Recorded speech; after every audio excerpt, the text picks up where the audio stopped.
Un modelo chino de inteligencia artificial aparece al mismo nivel prácticamente de los mejores modelos de cloud, de los mejores modelos de ChatGPT, con un 70% menos de coste. ¿Esto es una amenaza para la burbuja de la inteligencia artificial? Hombre, el riesgo no es que vaya a desaparecer la inteligencia artificial, como ven en esta infografía que vamos a ver un poquito más despacio ahora. El riesgo es que se vuelva tan barata que nadie gane suficiente dinero con ella.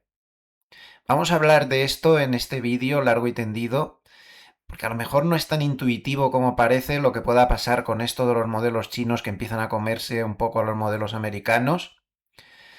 También vamos a hablar del petróleo y de que el peligro no lo estamos mirando bien. El peligro evidentemente siempre está en el petróleo, pero hay un peligro mucho más urgente ahora mismo y es el diésel, que les puede parecer que no sea tan importante, pero lo es.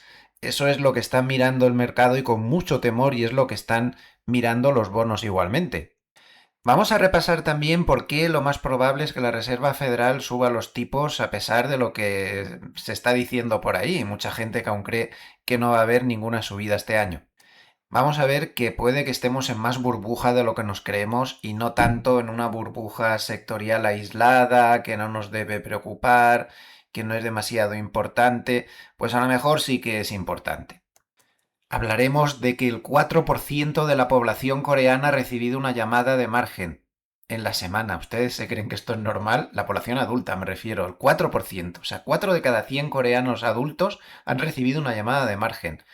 ¿Ven cómo sí que estamos en más burbuja de lo que nos creemos? Bueno, pues estos y muchísimos temas más en este vídeo que viene cargadísimo de datos, de estudios y de reflexiones. No se lo pueden perder. Así que prepárense, pónganse cómodos y vamos allá. Empezamos. Muy buenos días a todos, bienvenidos.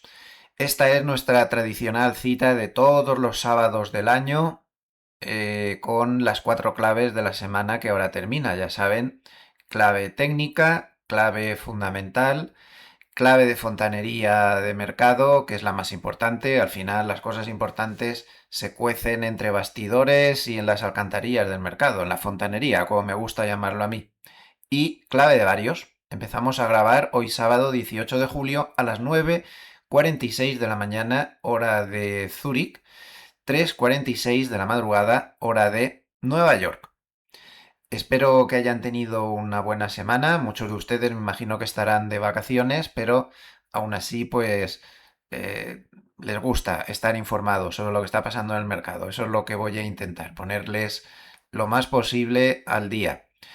Yo por mi parte, pues he tenido una semana que la primera parte de la semana hemos seguido con la ola de calor esta tremenda, récord en Suiza de toda la historia.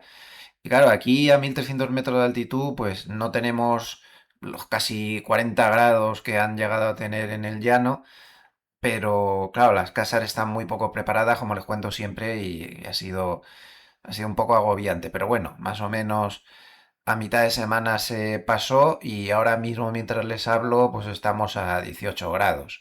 Vamos a tener durante muchos días máximas de 18, 19 y cosas así.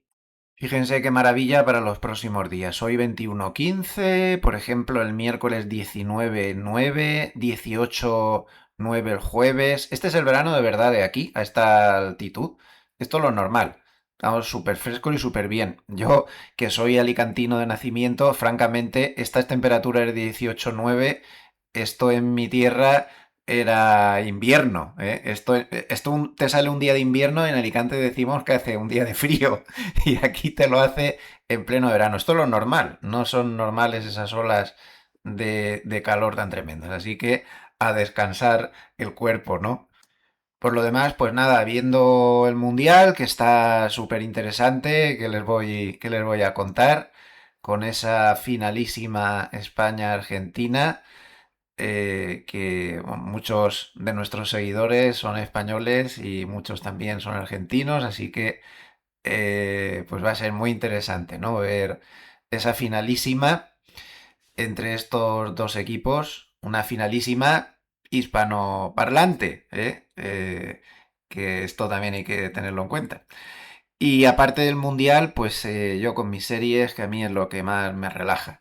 Acabo de encontrar, como está bastante floja la cosa en verano, todas las plataformas están flojas, algunas más flojas que otras. Esta semana hemos tenido resultados de Netflix y he visto algún analista, por fin, hacer el comentario de que Netflix tiene que meter más calidad porque es que mete unos bodrios, te metes 30 series y es que no encuentras ni una buena. Todos son en países raros, te ves una serie de Indonesia, de Moldavia, de no sé dónde, unos bodrios. Y no me extraña que hayan tenido esa mala recepción. Bueno, no sé. Creo que ha sido por otras cosas, ¿no? Pero ya veo analistas que están hablando de eso. Así que como está muy flojita la cosa de serie, está buscando en Amazon Prime, que no está nada mal, algunas series por ahí antiguas que no hubiera visto. Y he encontrado una de abogados americanos, Goliath, que es muy buena. Me está gustando mucho. Estoy ya en la segunda temporada. Tiene cuatro, es un poco antigua, es de 2016 al 2019.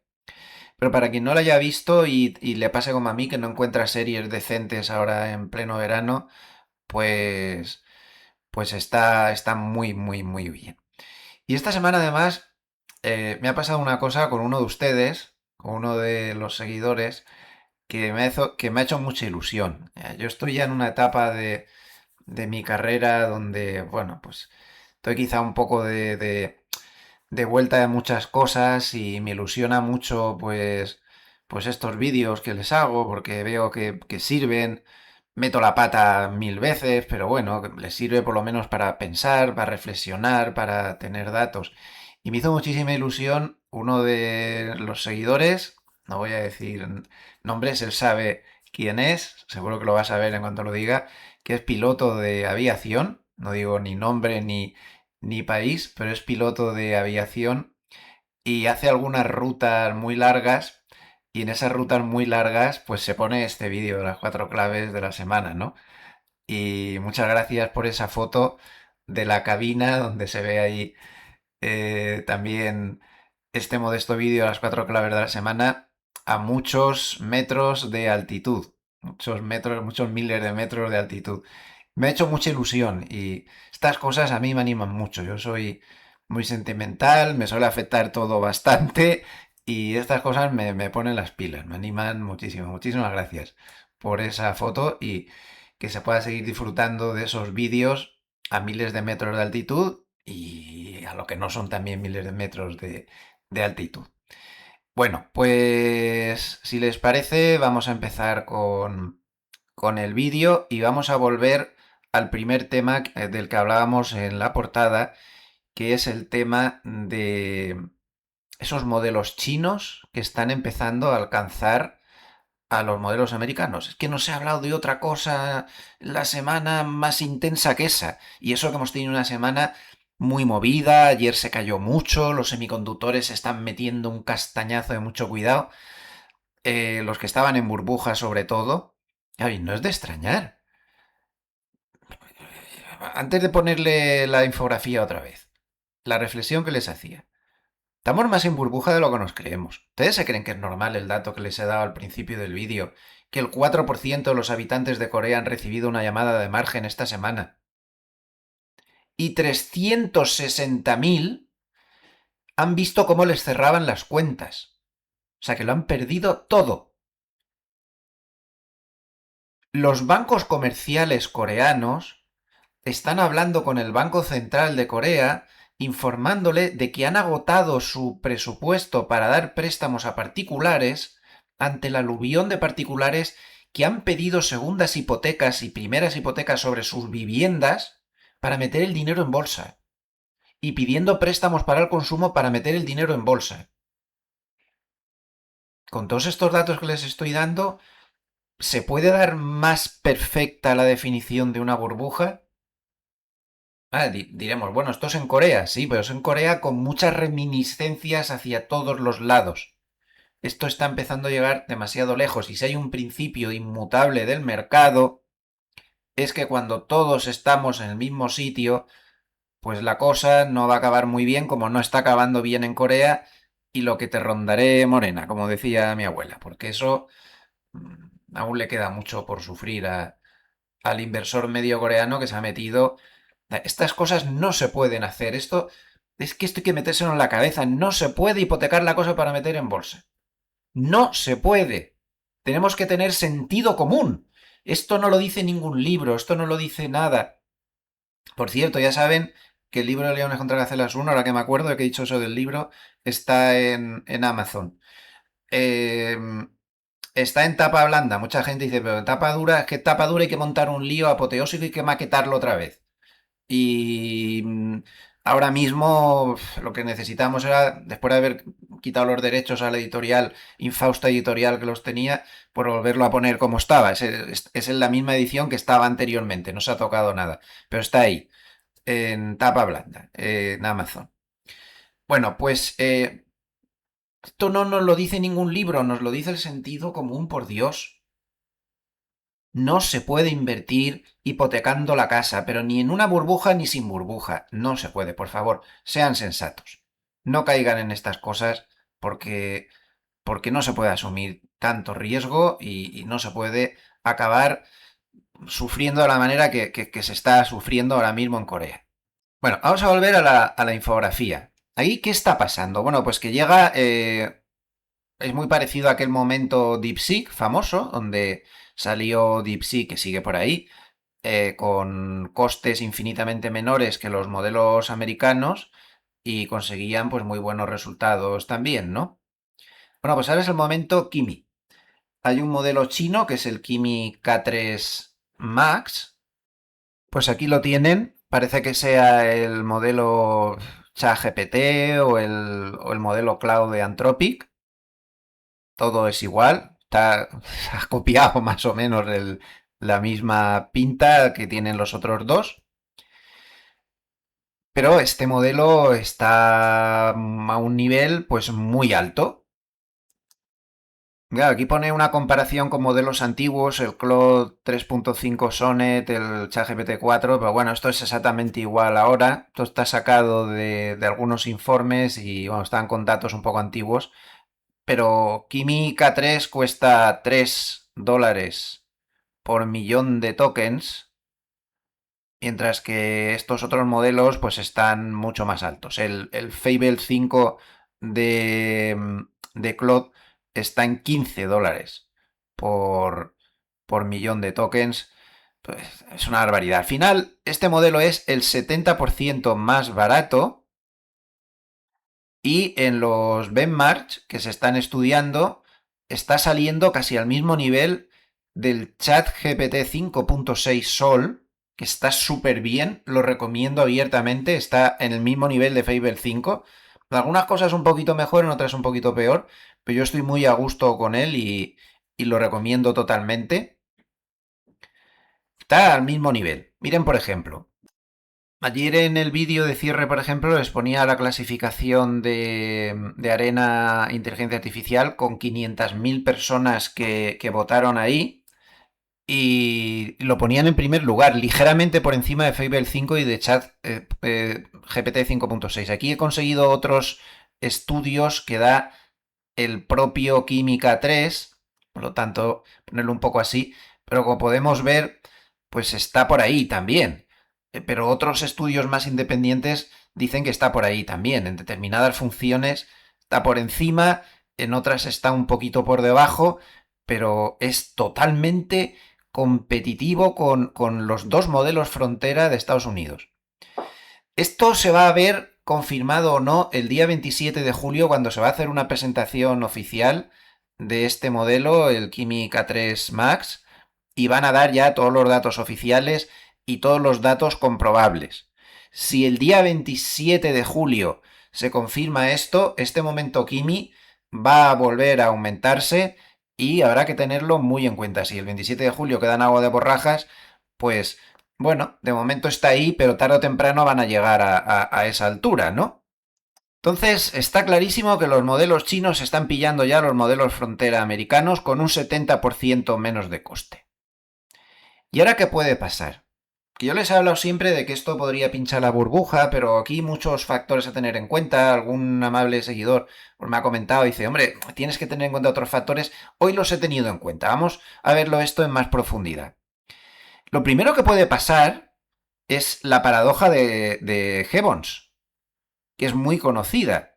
Como va a bajar el coste por unidad de token, porque los modelos chinos sí o sí van a forzar a bajar precios a los americanos, sí o si no, no podrán competir, pues según esta paradoja de Gibbons, pues mucho más uso de inteligencia va a generar mucho más uso de inteligencia artificial en empresas, productos y servicios. Es decir, para la economía mundial y para las empresas, esto es una noticia excelente.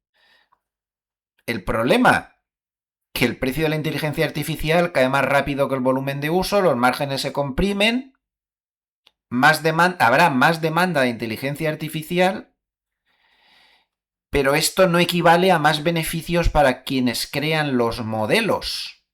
Ese es el problema.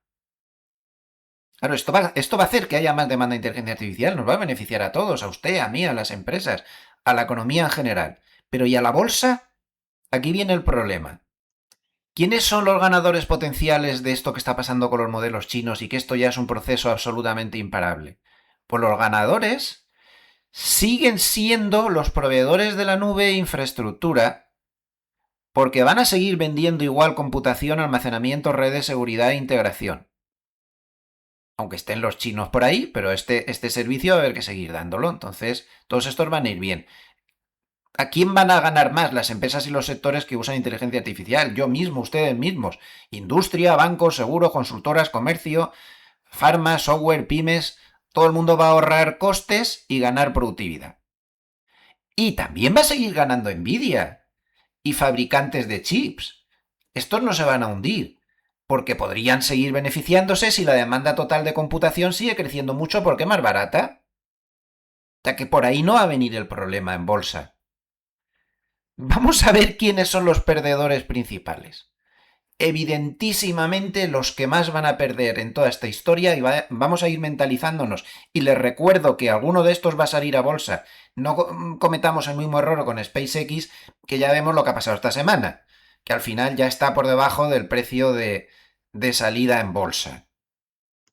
Los grandes perdedores OpenAI, Anthropic y similares. ¿Por qué? Pues porque van a tener una competencia abierta casi igual de buena y mucho más barata.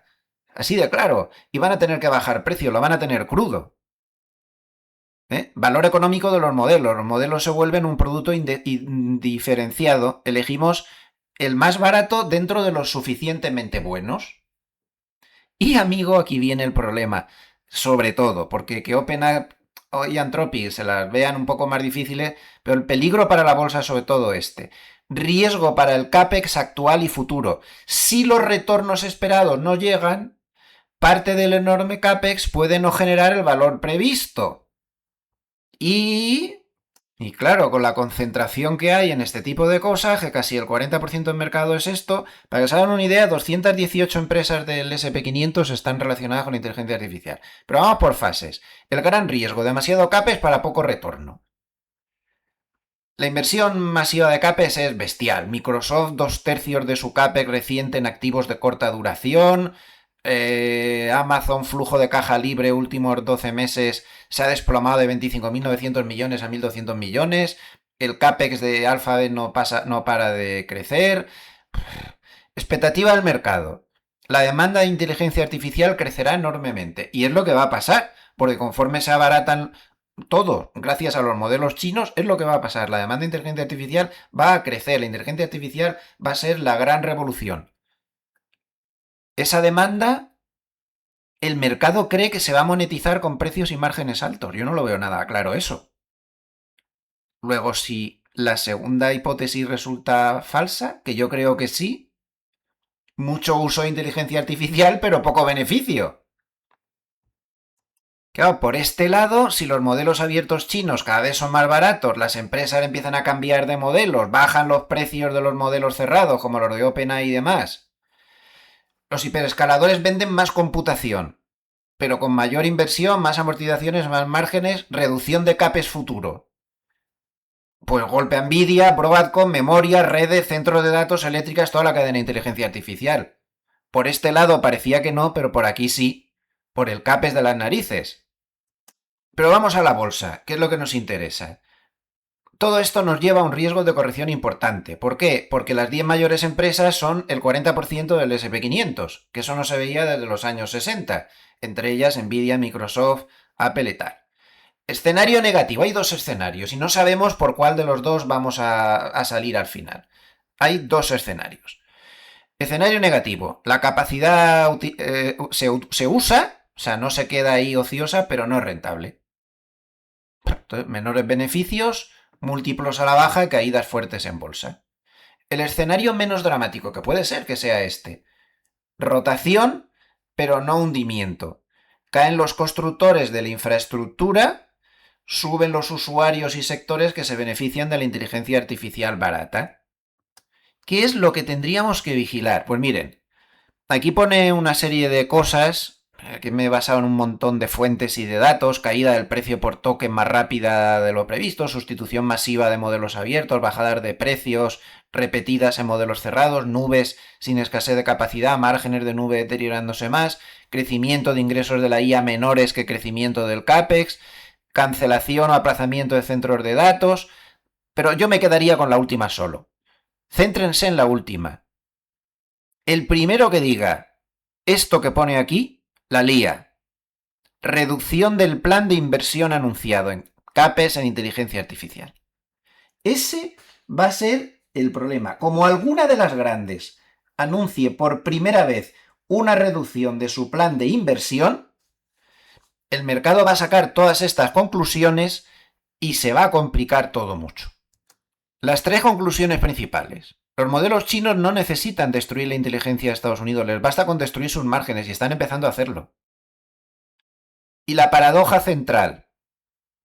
La IA puede cambiar el mundo, lo va a hacer, lo está haciendo. Puede utilizarse muchísimo, va a ser así, con toda seguridad. Y al mismo tiempo, ser una mala inversión para quienes gastaron demasiado dinero en construir su infraestructura. Y esto es lo que pasó en el 2000. Todas esas fibras ópticas que se tendieron por todos los sitios, al final arruinaron a quienes las pusieron porque no les eran rentables, pero para el mundo y para la economía fue maravilloso y se aprovecharon y muy bien. Esto pasó también en los ferrocarriles. Las infraestructuras al final prometían mucho, al final arruinaron a quienes las construyeron, pero luego gracias a eso la economía se pudo desarrollar y fue maravilloso para todos. Esto es lo que tenemos que distinguir. Al final, resumiendo toda esta presentación que les he querido hacer en una sola frase, la amenaza de este modelo Kimi y otros modelos chinos no es que los centros de datos queden vacíos, es que estén llenos pero no sean rentables. Ese es el problema. Total, que vamos a entrar en una fase de mucha incertidumbre porque este es un tema mayor, este es un tema muy, muy, muy importante para el mercado y yo no sé, ni lo sé yo, ni lo sabe nadie, por cuál de los dos escenarios posibles vamos a acabar saliendo. Si al final aquí puede haber un contagio generalizado o no. Si nos vamos a ir al escenario negativo, al escenario que he calificado de menos dramático, mucha incertidumbre en los próximos meses, mucha más incertidumbre de lo que nos creíamos hasta ahora, ¿eh? Esto es absolutamente fundamental. Me gustaría que lo vieran en los papers de los grandes bancos de inversión. Ya saben que me los leo casi todos los de los grandes todos los días. Este es un tema recurrente y hay mucha incertidumbre al respecto. Es que todo el ecosistema actual está basado en la inteligencia artificial y puede estar repitiéndose la historia, que para los que parecían que eran los que más van a ganar con esto, no sean ellos los que más van a ganar y que sin embargo sean otros. Mucha incertidumbre. Pues igual con todo este burbujón que hay por ahí, todas estas incertidumbres, pues igual hay que pensar en carteras que puedan resistir cualquier cosa que venga, ¿no? Creo yo. Y a este respecto, pues si me siguen desde hace tiempo, saben que hay un tipo de cartera que me gusta especialmente, que es la cartera permanente. Y me gusta pues por una razón muy simple, porque es de las pocas estrategias pensadas para que uno pueda dormir tranquilo pase lo que pase en los mercados. En el vídeo de sábado pasado, por ejemplo, hablábamos de este tema. Hoy les voy a enseñar con mi propia cuenta en Freedom24 y 10.000 euros de verdad, bueno, está pasado a dólares, 11.400 dólares, lo van a ver en pantalla, la cartera pensada justamente para no depender de adivinar nada. Y al final pues sabrán exactamente cómo montarla y, más importante todavía, cómo mantenerla viva sin fuerza de voluntad. Bueno, ahí pueden ver la distribución, ahí donde pone estructura de la cartera. Ya saben que esta idea de la cartera permanente la populariza Harry Brown hace ya décadas y es de un gran sentido común, ¿no? Se reparte el capital en 4 bloques iguales. Un 25% renta variable, un 25% en bonos del tesoro a muy largo plazo, un 25% en cash, monetario, liquidez o lo que sea, y la cartera original habla de un 25% en oro, aunque a mí me gusta hacer una variante que es un 25% en materias primas. O sea, en lugar del oro, en materias primas, donde también está incluido el oro, evidentemente, con una parte importante. ¿Y por qué estos 4? Pues porque cada uno está pensado para un entorno económico distinto. La bolsa funciona en época de prosperidad, como es lógico, las materias primas cuando aprieta la inflación, los bonos largos cuando hay deflación o bajadas de tipos, y el monetario pues es el refugio cuando llega la recesión. Nadie sabe qué entorno de mercado viene mañana. Y lo bonito de esta cartera es que no intenta adivinarlo. Está construida pues estructuralmente para atravesarlos todos. No promete nada, ninguna cartera lo puede hacer, pero su diseño pues busca precisamente eso que tanto escasea en estos tiempos revueltos, con algunas burbujas en formación, estabilidad y tranquilidad. Y hay otra ventaja que muchas veces olvidamos. Una cartera como esta no solo funciona mejor cuando está bien construida, también cuando uno es capaz de alimentarla con constancia. Porque el verdadero enemigo del inversor no suele ser el mercado, suele ser dejar de invertir. Ahora la pregunta práctica es doble. ¿Cómo monto yo esto con dinero real? Y en segundo lugar, una vez montada, ¿cómo hago para seguir invirtiendo todos los meses sin depender de la motivación o de intentar adivinar cuándo es un buen momento? Pues miren, les voy a enseñar exactamente cómo construí yo ayer una parte. En semanas sucesivas iremos construyendo el resto. Esto que están viendo ahora es mi cuenta en Freedom24, que es una de las plataformas líderes en Europa. Y esta es la cartera que dejé montada ayer viernes con 4 ETFs, uno por bloque. Tenemos en primer lugar el ETF de materias primas. Todos son UCITS. El de materias primas, que es el CMOD. Importante si la inflación se complica, evidentemente.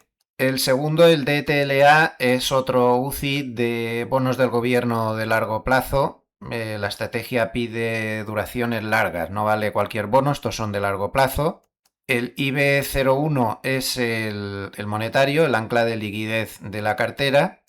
Y el último, el XR8, pues me da exposición a bolsa, tal y como indica la cartera, con costes internos bajos. Les enseño el proceso pues con uno de ellos tomado al azar, por ejemplo el de bonos, el DTLA. Lo busco por nombre o ticker, abro la ficha y aquí pues me sale todo lo que necesito para decidir composición, costes, gráfico, documentación, y desde ahí mismo pues se puede ejecutar la compra. Pues aquí ven, se abre, tienes gráfico, todos los datos y cómo se puede operar directamente desde ahí. 4 veces así y la cartera está hecha. Pero hay una parte que para mí casi es igual de importante que construir la cartera, que es seguir alimentándola. Porque muchos inversores empiezan con mucha ilusión y después de unos meses dejan de aportar dinero. Ya saben cómo va esto. Esperan un momento mejor, intentan anticipar el mercado o simplemente se les olvida. Por eso utilizo también el plan de inversión con ETFs. Lo configuro una sola vez, eligiendo el ETF, decido cuántas participaciones quiero comprar, vinculo la tarjeta y determino la periodicidad. A partir de ahí, las compras se realizan automáticamente. Es una forma muy sencilla de mantener la disciplina sin tener que estar tomando la misma decisión todos los meses. Además, las compras realizadas mediante este plan de inversión con ETF tienen 0% de comisión de trading, lo que tiene mucho sentido cuando se invierte periódicamente. Y puedo utilizar cualquiera de los más de 3.600 ETFs y más de 40.000 acciones disponibles en la plataforma, no una lista limitada de productos.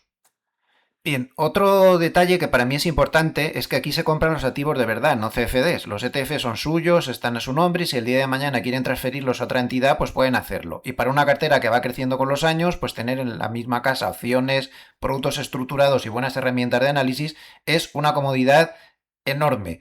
Si esta filosofía encaja con su estrategia, tienen el enlace en la descripción para abrir cuenta en Freedom24. Y de paso, si abren cuenta nueva, hay una gran promoción de bienvenida. Les dejo los detalles ahí abajo también.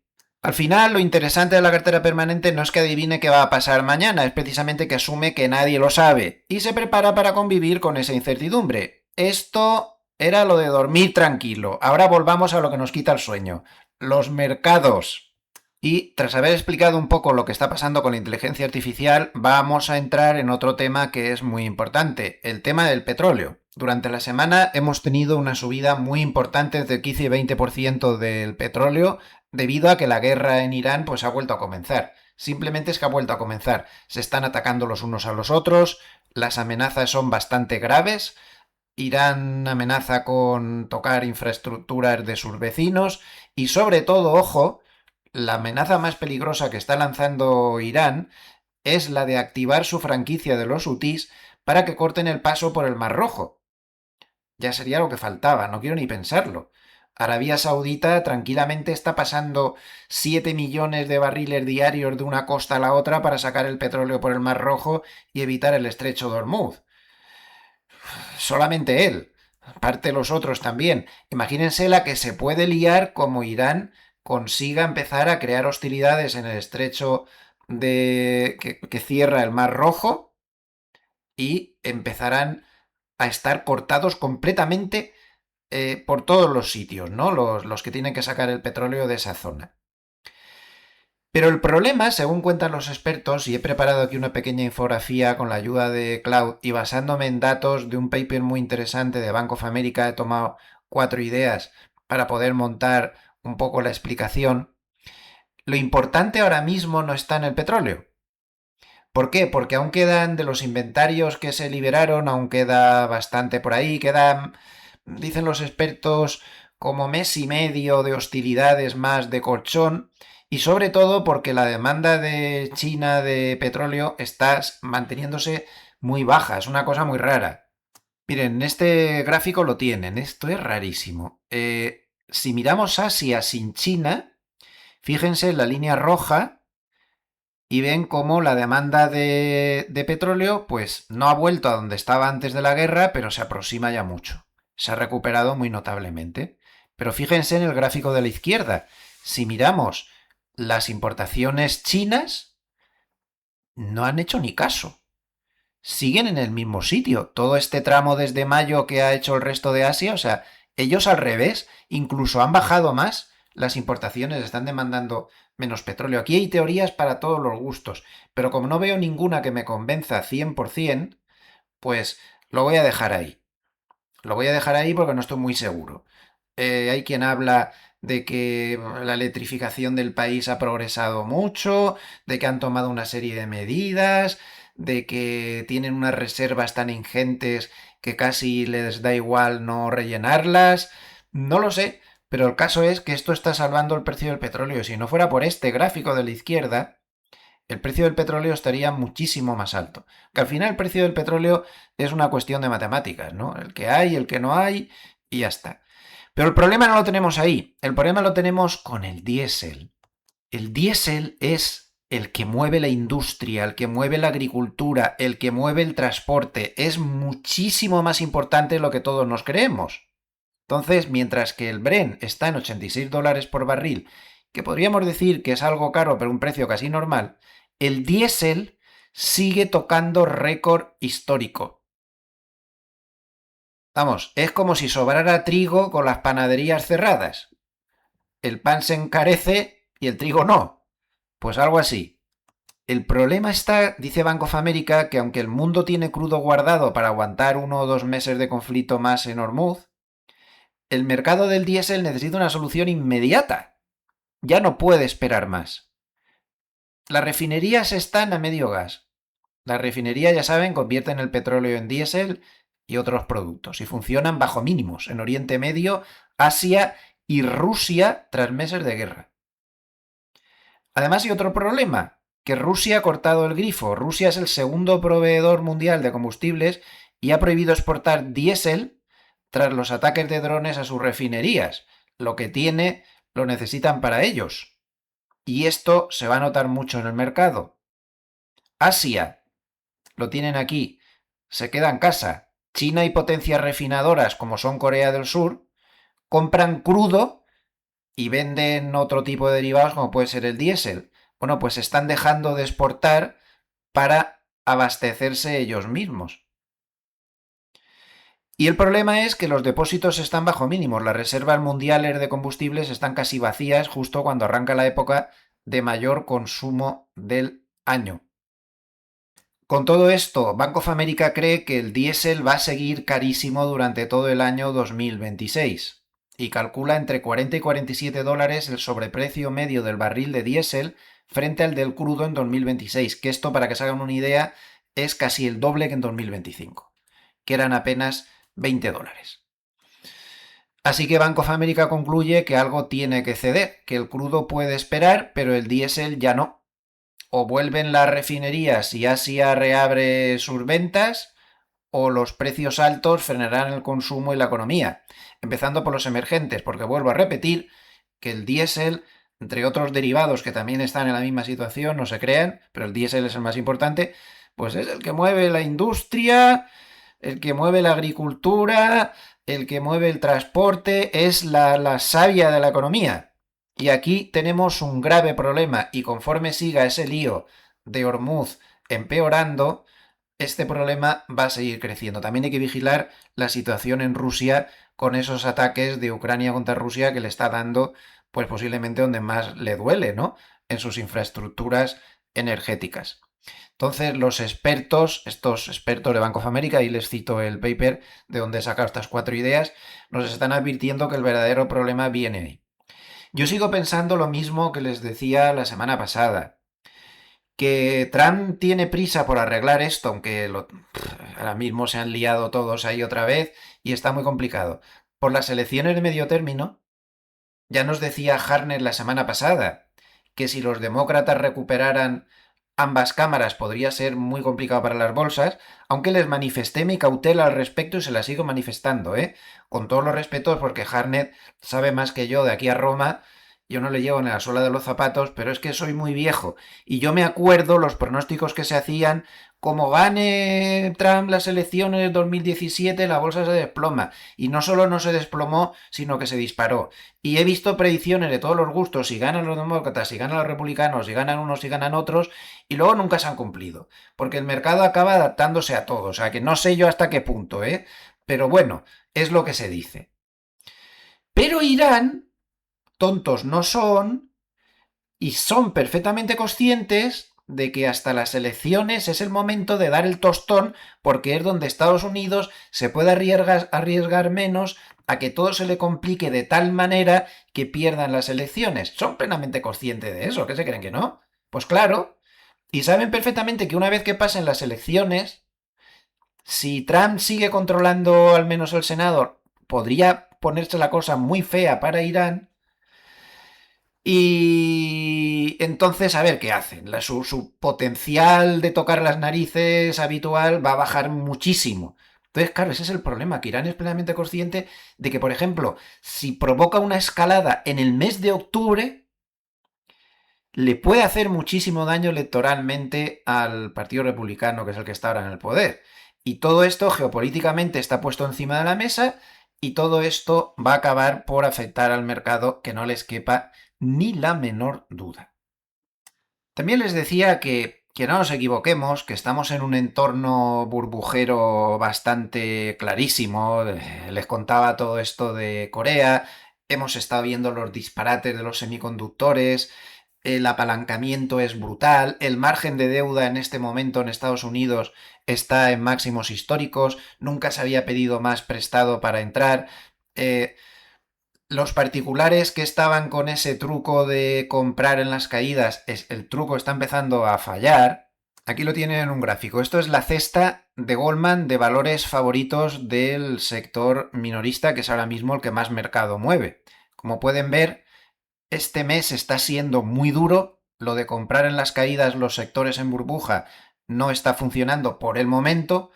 Y ahora mismo, si cerrara el mes, que aún quedan 15 días, aún podría rebotar, pero ahora mismo si cerrara el mes sería el peor momento para esta cesta desde la gran tendencia bajista del 2022, donde evidentemente se perdió mucho dinero a lo largo del año con esta estrategia de comprar todas las caídas. Que luego a partir del 22 sí que ha funcionado, pero evidentemente si se instaura una tendencia bajista como el 2022, se va a perder muchísimo dinero. Milagros no existen en el mercado. Bueno, pues en esa tónica, fíjense en este X de un influencer suizo, de los pocos que hay. Este influencer vive apenas 30 kilómetros de mi casa, en el cantón de Valais, Thierry from Arby. Pero es que hace una reflexión que esto hay que leerlo, ¿eh? Fíjense, por este tema de que esto está más en burbuja de lo que parece. El 51% de la capitalización de mercado del SP500 está en acciones que cotizan por encima de 10 veces la venta. Las ventas. El 51%. Más de la mitad del índice. Estar por 10 veces por encima de las ventas es una barbaridad. Para que se hagan una idea, lo normal es que por encima de 3 ya estamos hablando de que estamos en una valoración cara. Por encima de 3. Y la mitad del índice está por encima de 10. El PER y todo eso está muy bien, pero este ratio de ventas a veces nos dice más cosas. Reflexiona Thierry diciendo que en 2002, después de que Sun Microsystems se desplomara un 90%, esto era el pinchazo de la burbuja del 2000, su CEO dijo, está traducido con el Google, por eso parecen palabras raras, dijo algo que se hizo muy famoso sobre su propia acción, que entonces estaba 10 veces las ventas. Dijo, a 10 veces los ingresos para darte un retorno en 10 años, tendría que pagarte el 100% de los ingresos durante 10 años consecutivos en dividendos. Costos cero, I más D cero, impuestos cero, empleados cero. ¿En qué estabas pensando? Estaba explicando por qué los inversores habían estado locos al pagar esto.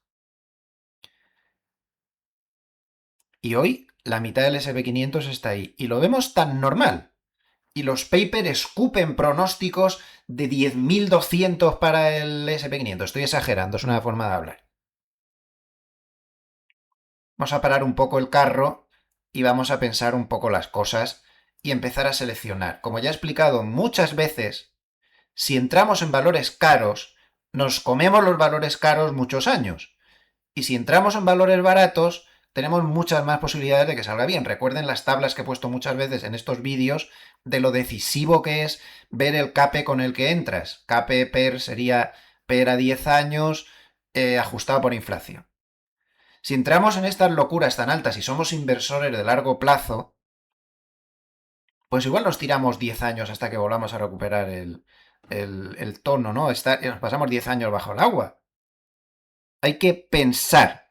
Estamos en un mercado donde hay que pensar. La correlación dentro de los valores del SP500 es prácticamente nula. Cada uno va por un sitio, cada uno tiene unas circunstancias diferentes y hay que evitar este tipo de barbaridades, ¿eh? Les recuerdo la frasecita que hay ahí.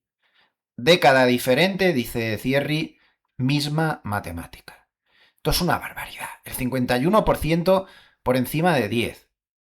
Pero es que al final, en 3 o por debajo, que sería lo normal, hay un 10, 18, un 21% del índice. El resto está todo caro. 51% por encima de 10. ¿Pero en qué estamos pensando? Luego sale SpaceX y pasa lo que pasa. Y durante la semana, flash. Desaparece toda la euforia y toda la historia. Que luego a lo mejor le vuelven a dar. Pero es que encima los bancos de inversión alimentando la euforia, dando precios objetivos salvajes. Que si 300, que si no sé cuánto, hasta uno llegó a dar 800. A corto plazo. 800. Y esta semana pues ha ido por debajo del precio de salida a bolsa que estaba en 135 y sobre todo los bonos lo están pasando francamente mal. Por eso digo con todas estas reflexiones que estamos más caros de lo que nos creemos. Y el CAPE de Shiller está en 41,52. Y esto no se vio nada parecido desde la burbuja del 2000. Si queremos verlo, lo vemos y si no, no lo vemos. Es muy fácil empezar a descalificar el CAPE. Es que el CAPE no sirve. Bueno, pues ya saben que les he puesto gráficos de 100 años en los cuales se veía que el CAPE sí sirve y que si tú compras un valor con un CAPE bajo, tus posibilidades de estar ganando al cabo de 10 años son altísimas, y si tú compras un valor con el CAPE altísimo, tus posibilidades de estar ganando al cabo de 10 años pues son nulas. Pero miren, como dicen, cuando estamos hablando de mercados, cuando al mercado le da por tener fe, los creyentes que dicen del mercado, las razones no valen. Eso mentalícese usted. Cualquier cosa que diga aquí pues, va a ser rebatida apasionadamente por los que están atrapados ahí hasta el cuello. A mí me parece que es momento de pensar, de sudar la camiseta, de seleccionar y de no lanzarse a la piscina así como así. El problema es que las bolsas son muy emocionales. Hay sentimientos, psicología, cosas. Por ejemplo, hay otros mercados que son, digamos, más simples, entre comillas, ¿no? Por ejemplo, los bonos. Los bonos son más conscientes de no creerse en nada, ¿no?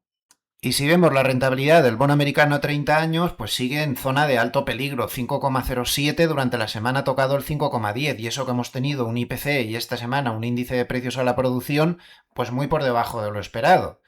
Pero los bonos no se creen nada, están viendo el lío, son conscientes del tema del diésel, aunque el petróleo esté más calmado, también ha subido mucho, son conscientes de que la Reserva Federal tiene un gran peligro de que suban los tipos, pese a que muchos bancos de inversión dicen que no.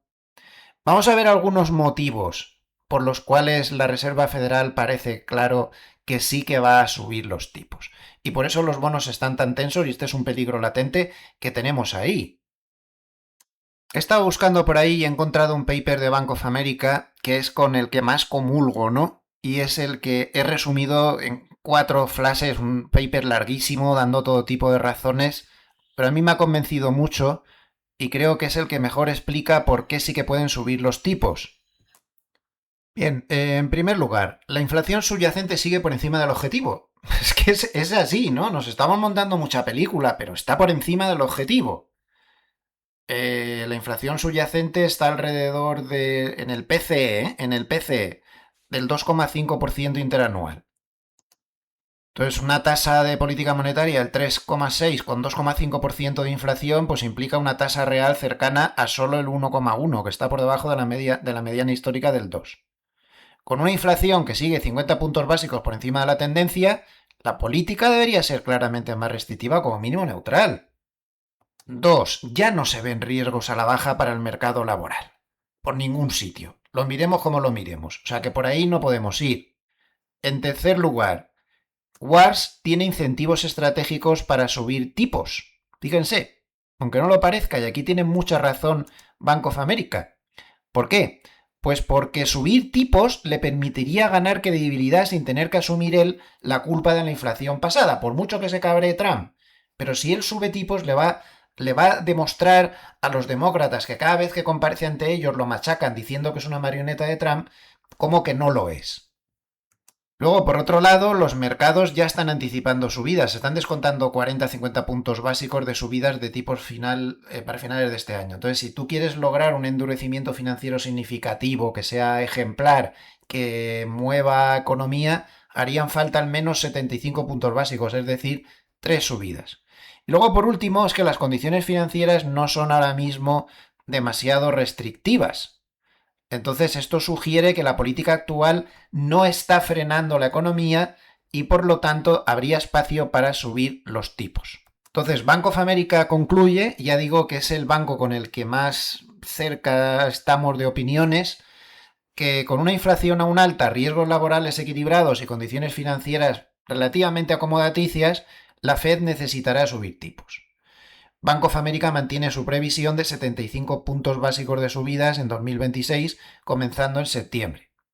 Y creo que se le ha olvidado añadir a Bank of America un punto más, y es cómo está el lío del estrecho de Hormuz, que no tiene ninguna pinta de ir a mejorar.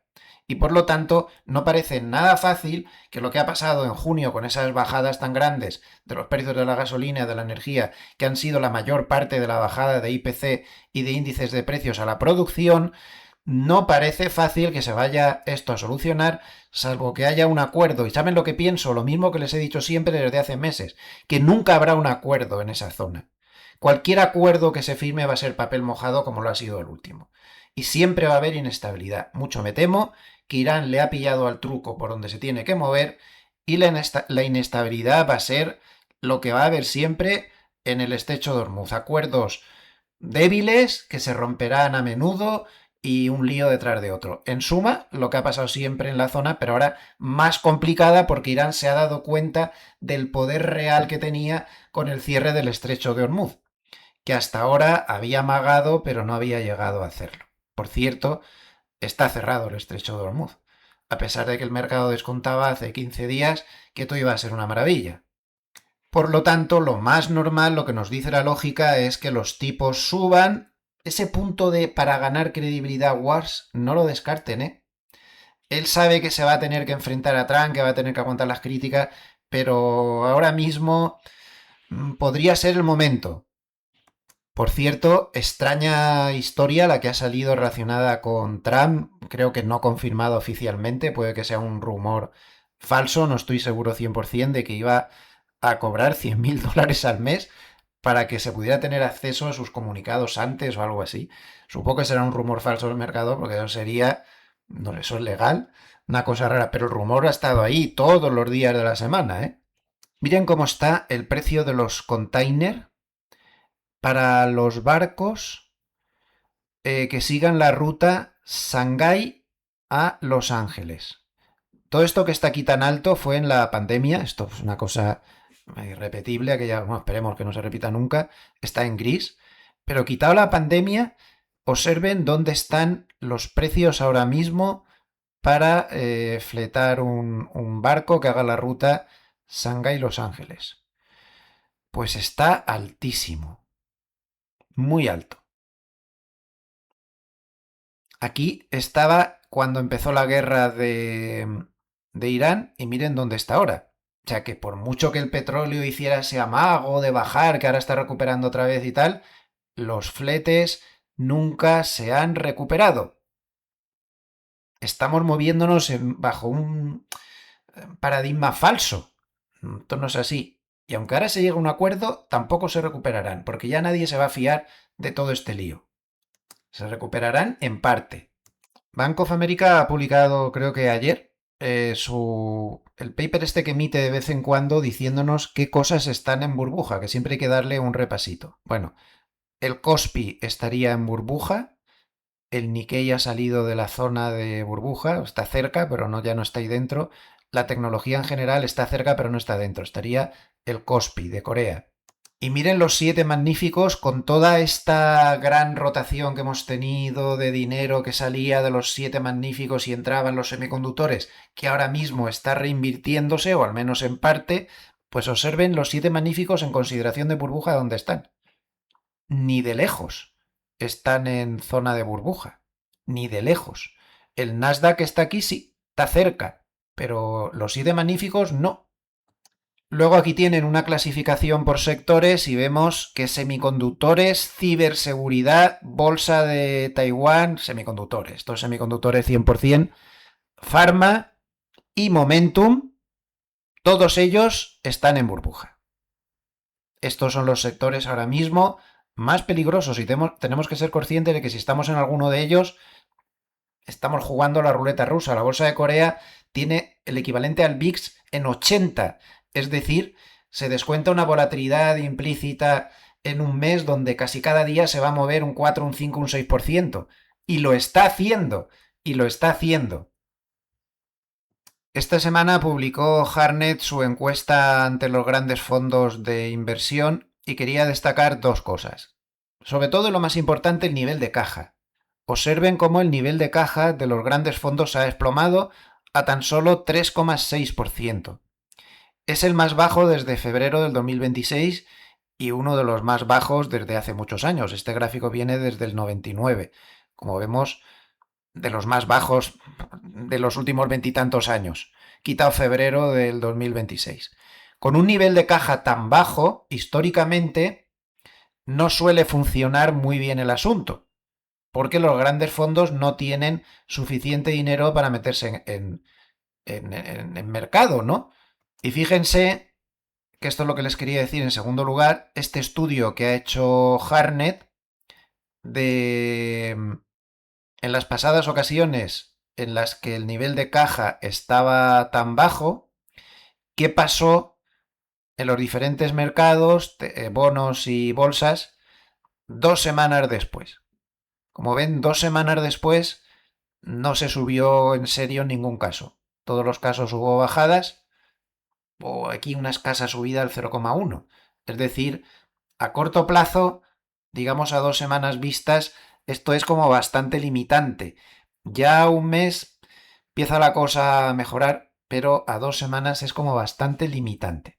Y por último, pues comentar que el 45% de los encuestados creen que el riesgo mayor de cola se refiere a las colas gaussianas izquierdas, es decir, a grandes caídas, más de 20%, cosas así, consideran que es que haya una burbuja de inteligencia artificial que se pinche. Esto es el mayor peligro, ya hemos hablado mucho de eso al principio del vídeo.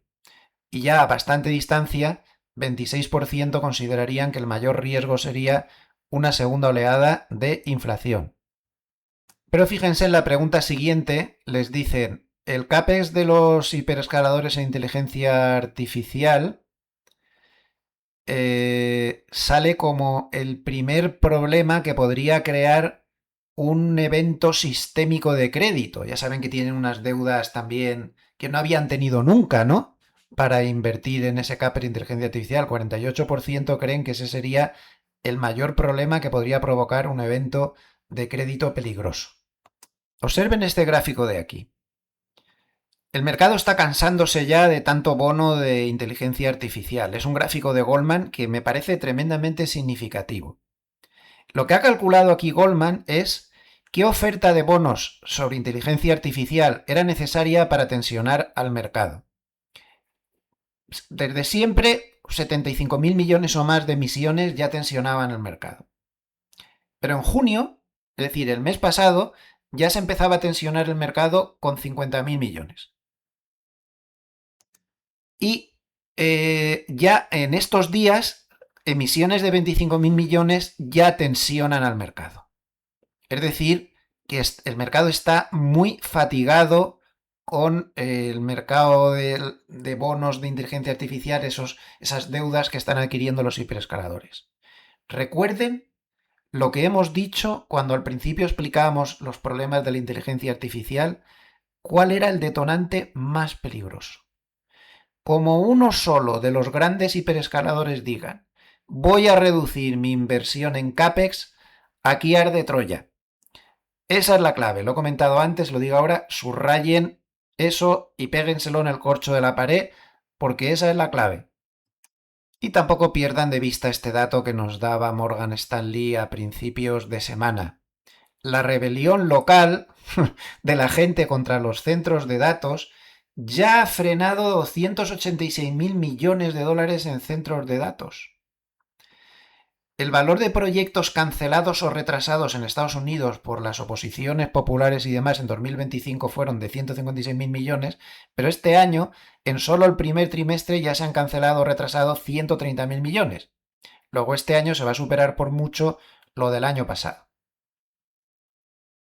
El gráfico más importante de la semana, sin ningún género de dudas, pues ha sido el del SMH, que es el ETF de semiconductores que más se usa entre las manos fuertes como referencia, el Vanek Semiconductors, es un UCIT, menos 3,70%. Ayer. Pero lo peor es la figura que está formando.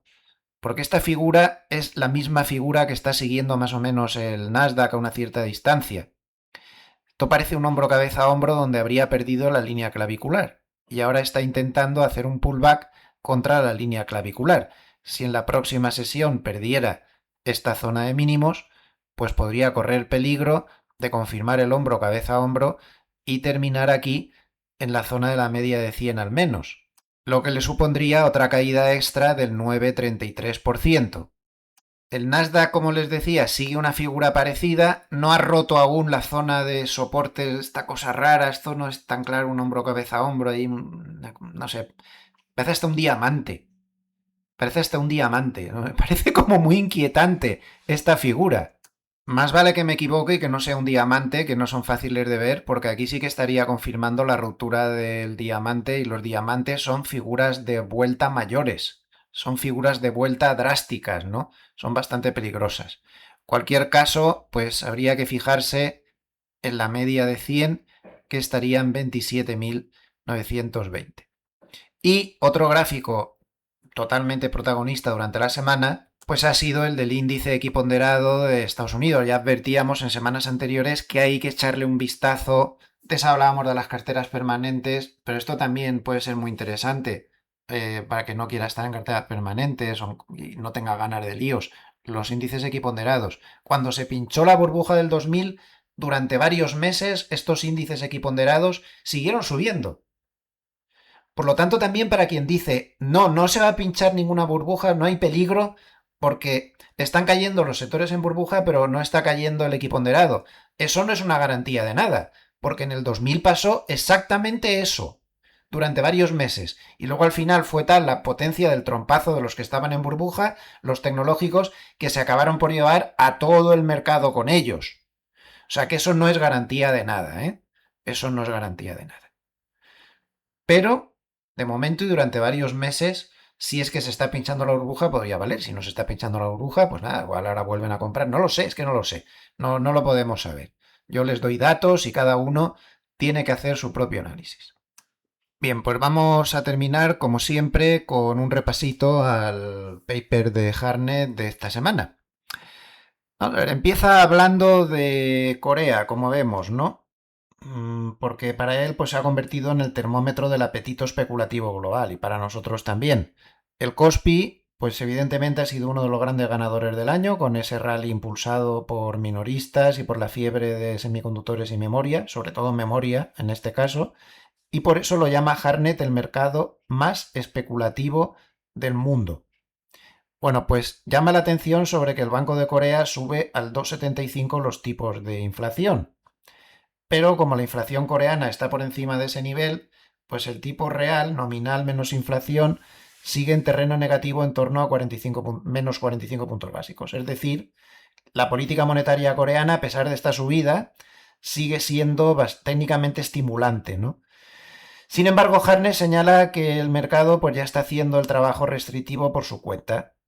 Está subiendo el won y esto encarece las condiciones financieras, porque un won fuerte pues drena liquidez, penaliza exportaciones, frena la entrada de dinero caliente, ya sabemos un poco cómo va eso, ¿no? Entonces su mensaje implícito en este pequeño párrafo creo que es que cuando el mercado más especulativo del planeta empieza a ver endurecimiento de condiciones financieras, es una primera grieta en toda esta historia alcista global que tenemos montada. Seguimos. Sigue diciendo Harnett que el índice de semiconductores cotiza ya solo, entre comillas, un 33% por encima de su media móvil de 200 sesiones, cuando el 3 de junio estaba en el 76%, ¿no? Entonces, desde máximos, pues está cayendo un montón, pero no se está desmontando el posicionamiento en los valores de chips como para ponerse a comprar, es lo que dice él. Dice que se ven otros 2.300 millones de dólares de entradas en los 8 mayores ETFs de semiconductores esta semana y en las últimas 3 semanas pues ha seguido también entrando dinero en ETFs, ¿no? Entonces, Harner aquí yo entiendo que lo que está haciendo es como distinguir entre dos tipos de limpieza de mercado. Una cosa es que el precio caiga, que es lo que ha pasado, y otra muy diferente, que los inversores capitulen y saquen el dinero, y eso no ha pasado. Así de claro. Los datos de flujos lo demuestran. Por lo tanto, mientras Harney cree que mientras el dinero siga comprando la caída con esta agresividad, no hay suelo fiable. Los suelos duraderos entiende que se forman cuando hay capitulación, es decir, cuando los flujos se vuelven negativos. Pues yo creo que tiene razón en lo que dice. Luego habla de su indicador estrella para medir el sentimiento y el posicionamiento, que es el Bull Bear. Está en situación extrema, por encima de 8 ya activa señal de venta y está en 9,6, ¿no? Entonces dice que es una de las señales más extremas de este indicador en muchos años. Dice que como referencia histórica ha habido, esto no lo dice hoy, pero lo dijo en semanas anteriores, hay 17 señales de venta de este indicador desde el 2002 y de media las bolsas globales perdieron entre un 2 y un 3% en los 2 o 3 meses siguientes.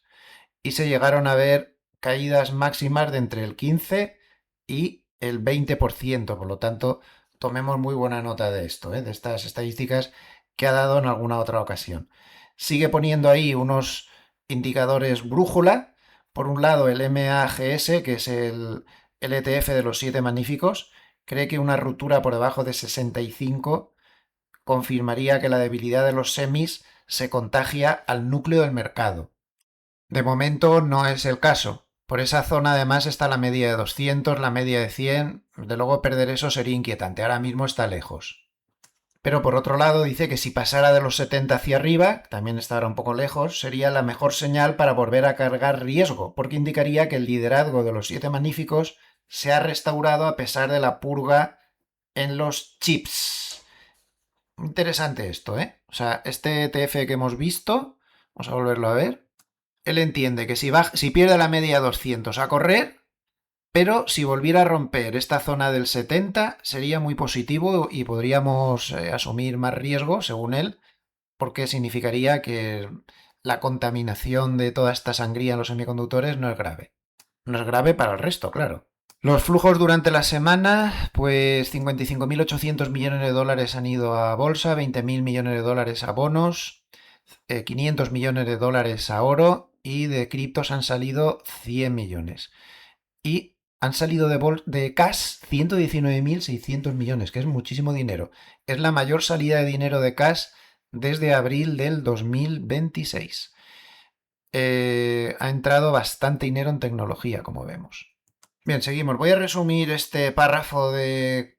Aquí va la encuesta de la que hemos hablado antes de grandes gestores de fondos, ¿no? Dice, cuando el 54% dice que no hay aterrizaje, pues él cree que lo mejor es irse a las 3Ds, que según él son defensivos, como consumo básico y monopolios de los 7 magníficos, valores de alta rentabilidad por dividendo y además de largos en bonos en Reino Unido y alta rentabilidad por dividendo, ya lo hemos dicho, y cortos en industriales y bancos.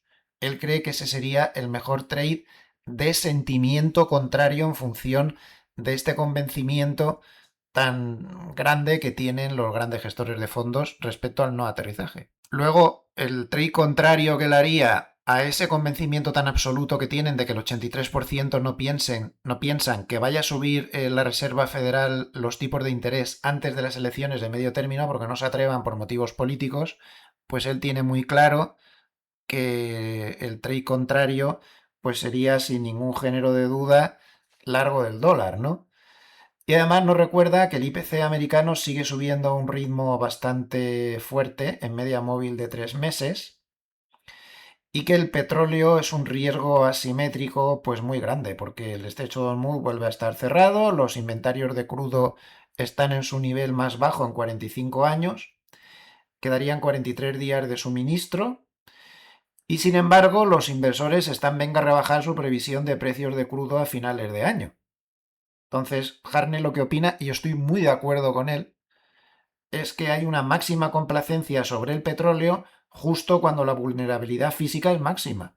Y si el crudo se dispara, la inflación se acelera, la subida de la Reserva Federal que nadie espera entra en juego y el dólar sube. Es que, a pesar de este tema de China y la demanda, que es lo que está manteniendo el precio bajo, también hay mucha complacencia y mucho optimismo, exagerado en el precio del petróleo, creo yo.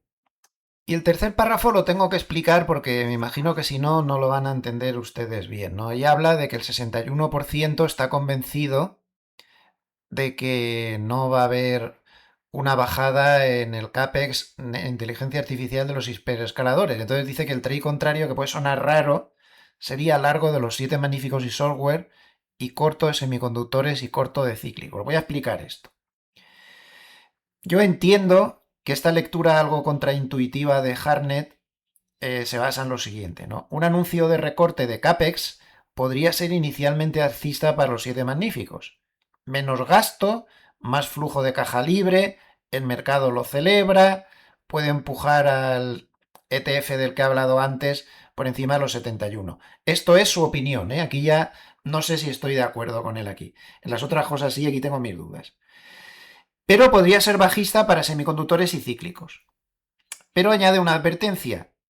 Si el recorte llega de CAPEX y los 7 magníficos ni siquiera con eso hacen máximos, sería la señal más peligrosa de todas, porque significaría que el mercado ha dejado de creer en la historia.